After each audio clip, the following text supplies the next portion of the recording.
सांगलीतील राजश्री शाहू महाराज 100 फुटी रस्त्यावर पुन्हा भगदाड पडले, त्यामुळे या कामाच्या दर्जाचा प्रश्न ऐरणीवर आलाय। नागरिक जागृती मंचचे सतीश साखळकर आणि लोकहित मंचचे मनोज भिसे यांनी या कामाची चौकशी करून संबंधित अभियंता आणि ठेकेदारांवर कारवाई करण्याची मागणी केली आहे। राजश्री शाहू महाराज रस्त्याचं पूर्ण क्षमतेने डांबरीकरण करण्यात येत आहे। या कामाच्या दर्जाबाबत वारंवार प्रश्नचिन्ह उपस्थित होत आहेत।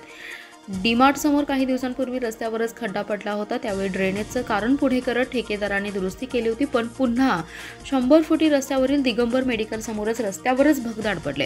काही दिवसांपूर्वी महानगरपालिकेच्या अभियंत्यांच्या टीमने 100 फुटी रोडची पाहणी केली होती। तसेच आयुक्त शुभम गुप्ता यांनी देखील सामाजिक कार्यकर्ते मनोज भिसे यांच्या समवेत पाहणी केली होती। त्यावेळी काम मजबूत करण्याच्या सूचना दिल्या होत्या, परंतु काम निकृष्ट दर्जाचं झालं असल्याचा आरोप लोकहित मंचचे मनोज भिसे यांनी केलाय। असे भगदाड पडत असल्यामुळे दुचाकी अथवा चारचाकी जाऊन मोठा अपघात होण्याची शक्यता वर्तवली जाते। एका रस्त्यावर 2-2 वेळा भगदाड पडणे हे सांगलीसाठी अतिशय लाजिरवाणी घटना आहे। याची चौकशी करण्याची मागणी मनोज भिसे यांनी केली आहे। शिवाय या कामाचे ठेकेदार आणि महापालिकेच्या संबंधित अधिकाऱ्यांची या प्रकरणी चौकशी करावी, अशी मागणी नागरिक जागृती मंचचे सतीश साखळकर यांनी केली आहे।